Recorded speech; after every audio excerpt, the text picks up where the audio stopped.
ये ना जो आपने मुझे 7 पेजेस सेंड किए ना, ये उसकी एक्सप्लेनेशन है। अभी जो बैंकिंग कंपनीज रहती है और जो नॉन बैंकिंग कंपनीज रहती है या फिनेंशियल इंस्टीट्यूशन रहती है, ये तीन क्या करते हैं, दो काम करते हैं। एक काम करते हैं कलेक्शन ऑफ डिपॉजिट्स, सेकंड काम करते हैं providing loan. Collection of deposits जो कंसेप्ट है ना, वो लोन्स एंड एडवांसेस जो हम लोगों ने किसी को दिए हैं, तो पॉसिबिलिटीज़ है बेड डेप्स होने की वजह होने के चांसेस ज़्यादा रहते हैं। तो जो banking, non banking and financial institution रहती है, वो क्लासीफाई करके रखती है अपने असेट्स को ना कैटेगराइज करके रखती है। किस चीज़ की वजह से कैटेगराइज करती है कि उनकी परफॉर्मिंग असेट्स क्या है, मतलब आने वाले दिन में कितने पैसे आने वाले हैं और आने वाले दिन में कितने पैसे डूबने वाले हैं। तो उसके हिसाब से ना वो लोगों ने रेशो डिसाइड किया है। वो रेशो हर एक सम में ना फिक्स्ड और सेम ही रहेगा। जैसे यहाँ पे अगर मैं बोलूँ, लोन्स एंड एडवांसेस तीन तरीके के हैं। एक है टर्म लोन, सेकंड लिखा हुआ bills receivable and advance, third लिखा हुआ है कैश क्रेडिट। तो ये तीन तरीके के जो भी असेट्स रहते हैं या जो भी एडवांसेस रहते हैं, जो भी लोन्स रहते हैं, इसको फर्दर क्लासीफाई किया गया है कि वो परफॉर्मिंग असेट्स है या नॉन परफॉर्मिंग असेट्स है। परफॉर्मिंग असेट्स में लिखा हुआ है कि अगर अप टू 90 डेज हो, जैसे जिस दिन पे उन्होंने लोन प्रोवाइड किया है, जिस दिन पे एडवांस प्रोवाइड किया है, आगे चल के 90 डेज तक, ये परफॉर्मिंग असेट्स है।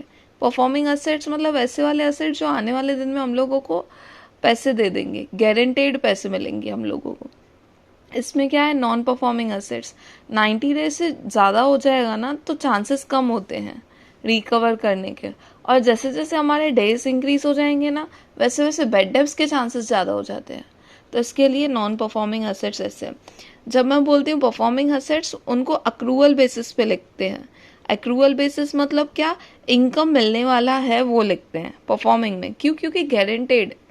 जब नॉन परफॉर्मिंग की बात आती है तो डाउटफुल, रिस्की, ऐसे वाला सीन रहता है। तो नॉन परफॉर्मिंग में ना जो इनकम लिखते हैं, वो इनकम मिलेगा, जितनी मिली है उतनी ही इनकम रिकॉर्ड करनी है, एक्रूवल बेसिस पे रिकॉर्ड नहीं करनी है। नेक्स्ट लिखा हुआ है, ये हमारे दो टाइप के असेट्स रहते हैं, बैंकिंग फिनेंशियल इंस्टीट्यूशन और नॉन बैंकिंग कंपनीज के। फिर इसको क्लासीफाई किया गया है एडवांसेस।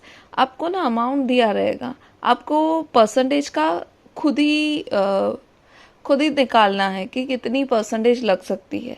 जैसे हम लोगों ने क्लासीफाई किया एडवांसेस को, किसी को मैंने एडवांस दिया स्टैंडर्ड लेवल पे। स्टैंडर्ड लेवल मतलब कुछ और नहीं, परफॉर्मिंग लेवल पे। परफॉर्मिंग लेवल कुछ और नहीं, मतलब 90 डेज के हिसाब से मैंने किसी को असेट्स दिए, 90 डेज के हिसाब से, उसको स्टैंडर्ड बोलते हैं। फिर लिखा हुआ है सब्सटेंशियल, या ऐसे भी बोल सकते हैं सब स्टैंडर्ड। सब स्टैंडर्ड क्या रहता है, यहाँ पे कॉन्फिडेंट था, यहाँ पे थोड़ा डाउट है। फिर नेक्स्ट लिखा हुआ है डाउटफुल। डाउटफुल मतलब क्या, यहाँ पे डाउट था बट रियलिटी ये है, यहाँ पे डाउट आ गया। नेक्स्ट लिखा हुआ है लॉस एसेट्स, मतलब ऐसे समझ के चलो कि सामने वाले पर्सन जिसको लोन दिया है हम लोगों ने, वो देगा ही नहीं। कॉन्फिडेंस भी आ गया, प्रूफ भी मिल गया कि वो नहीं देगा।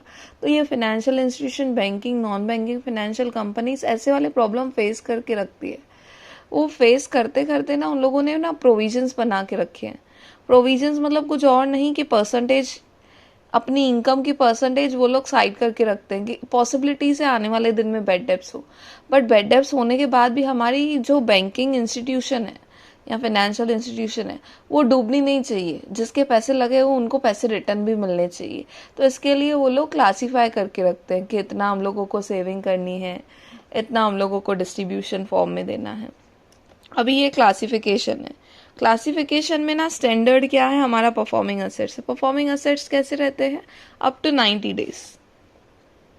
फिर सेकंड लिखा हुआ है सब स्टैंडर्ड या सब स्टैंडर्ड असेट्स या सब्सटेंशियल असेट्स, जिसमें ना more than 90 but up to 1 year. More than 90 days मतलब 90 डेज से ज़्यादा बट 1 ईयर से कम।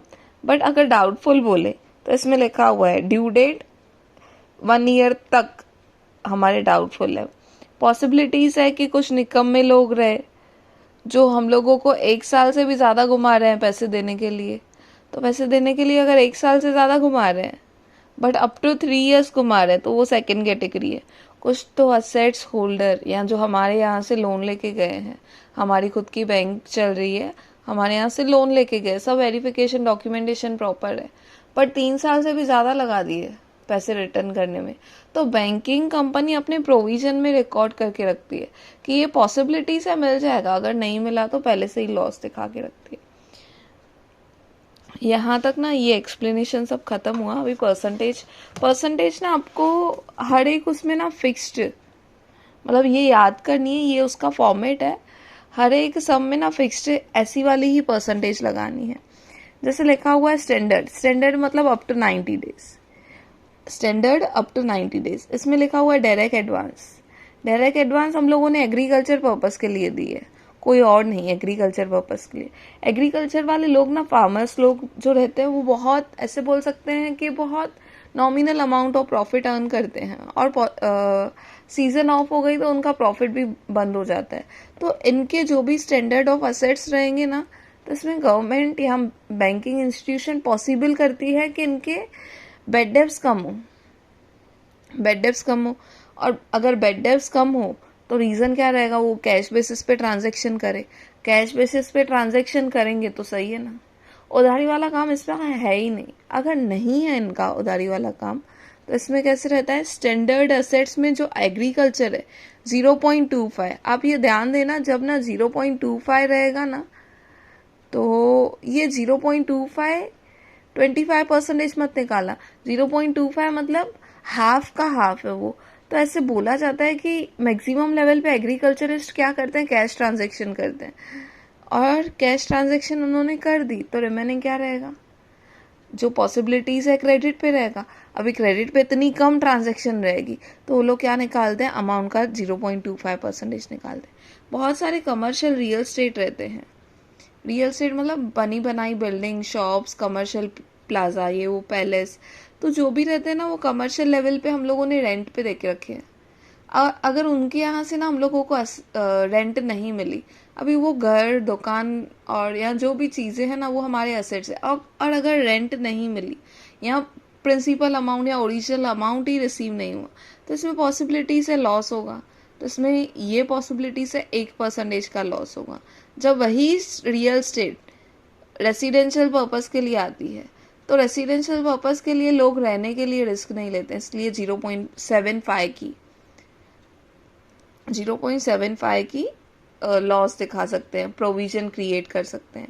फिर लिखा हुआ है अदर असेट्स में लिखा हुआ है 0.4, मतलब अगर स्पेसिफाई नहीं है कि वो एग्रीकल्चर है, रेसिडेंशियल पर्पस है, कमर्शियल पर्पस है, तो इन सब में अगर स्पेसिफाई रहेगा तो ये वाले परसेंटेज लगाने हैं, अगर नहीं रहेगा तो 0.40% लगानी है। यहाँ पे ना स्टैंडर्ड खत्म हुआ। स्टैंडर्ड मतलब कि जो हमको सिखा रहे थे कि 90 डेज के हिसाब से, बट अप टू 90 डेज होने के बाद भी ना अलग अलग बिजनेस की कैटेगराइज की गई है कि बैंकिंग कंपनी किसको लोन देती है, फिर उस हिसाब से प्रोविजंस क्रिएट करना है। नेक्स्ट लिखा हुआ है सबस्टैंडर्ड क्या रहते हैं, थोड़े बहुत सिक्योर्ड रहते हैं, थोड़े अनसिक्योर्ड रहते हैं, और थोड़े क्या रहते हैं, अनसिक्योर्ड इंफ्रास्ट्रक्चर। अभी अनसिक्योर्ड इंफ्रास्ट्रक्चर क्या रहेगा, इंफ्रास्ट्रक्चर कैटेगरी में है बट अनसिक्योर्ड लोन दे दिया है, मतलब किसी को एडवांस दिया है, उसकी सिक्योरिटी नहीं ली है। ऐसे अगर मैंने सिक्योरिटी ली है तो वहां पे चांसेस क्या हो जाएंगे, मेरे लॉसेस के चांसेस कम हो जाएंगे। उसने जो सिक्योरिटी दी है, वो सिक्योरिटी के हिसाब से जिसका डॉक्यूमेंट दिया रहेगा वो डॉक्यूमेंट सेल करके आऊंगी, या वो असेट सेल करके आऊंगी, उसके डॉक्यूमेंट का टाइटल ट्रांसफर कर दूंगी, तो रिमेनिंग अमाउंट तो मिल जाएगा। यहाँ पे रिस्क फैक्टर सिर्फ और सिर्फ 15% का है। अब यहाँ पे ना एक बीइंग अ स्टूडेंट मुझे एक डाउट आया कि शायद आपको भी आएगा, कि अगर मैं ऐसे बोलूँ कि 100% सिक्योर्ड है और 100% अमाउंट भी मिल जाएगा, जैसे 10 लाख का मैंने किसी को लोन दिया और 10 लाख के हिसाब से उसने मुझे डॉक्यूमेंट दिए, उसने मुझे लोन का अमाउंट क्लियर नहीं किया 1 साल तक। मैंने क्या किया, वो जो उसके डॉक्यूमेंट का टाइटल है मैंने ट्रांसफ़र करके सेल करके फिर पैसे ले लिए। यहाँ पे मैक्सिमम ऑफ टाइम पॉसिबिलिटीज़ रहती है कि वो सेम अमाउंट 100% अमाउंट मिल जाए। बट मैं बोल रही हूँ अमाउंट तो बाद में मिलेगा ना, पहले तो प्रोसेसिंग लगेगा, पहले तो कंफर्मेशन चाहिए कि वो सामने वाला बंदा नहीं देखा, तब जाके उसकी सिक्योरिटी का टाइटल ट्रांसफ़र करेंगे। अदरवाइज किसी की भी सिक्योरिटी का टाइटल ट्रांसफ़र ही नहीं कर सकते हैं। तो मेरा डाउट ऐसे ऐसे था कि अगर मैं बोलती हूँ कि 100 रुपए की सिक्योरिटी या 10 लाख की सिक्योरिटी दी है, 10 लाख नहीं मिले, तो ये प्रोविजन के थ्रू क्रिएट किया हुआ अमाउंट हेल्पफुल रहेगा, प्रोविजन से क्रिएट किया हुआ अमाउंट हेल्पफुल रहेगा। जब प्रोविजन क्रिएट नहीं करूंगी, प्रोविजन क्रिएट नहीं किया और असेट्स भी हम लोगों को सफिशिएंट अमाउंट नहीं दे रहा है, तो वहां पे banking company, non banking company, financial institution का लॉस हो जाएगा, क्योंकि एक तो लोन का अमाउंट गया और दूसरा जो सिक्योरिटी दी थी हम लोगों को, वो सेल करने के बाद उतना सफिशिएंट अमाउंट भी नहीं मिला। अभी नेक्स्ट क्वेश्चन फिर आएगा कि अगर मैं बोलती हूँ सिक्योरिटी का अमाउंट या सिक्योरिटी की वैल्यू उतनी नहीं मिलने वाली है, तो बैंकिंग को भी पता होना चाहिए कि नहीं मिलेगी।